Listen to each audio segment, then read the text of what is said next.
Заврши жетвата во Делчево и Македонска каменица. Од засеаните близу 800 хектари пченица, јачмен, рж и овес, земјоделците ожнеа ја 1400 тони род.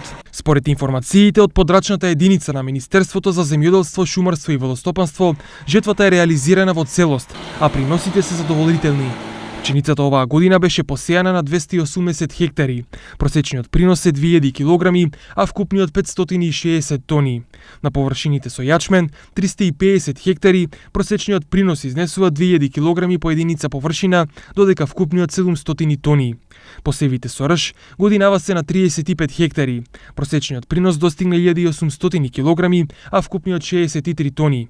Тритикалето беше посејано на 55 хектари, се доби просечен принос од 1900 килограми и вкупен од 66 тони.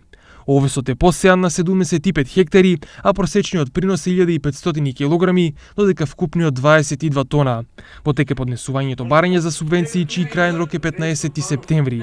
До сега барање за субвенции во Делчево и Македонска каменица поднеле 800 земјоделци.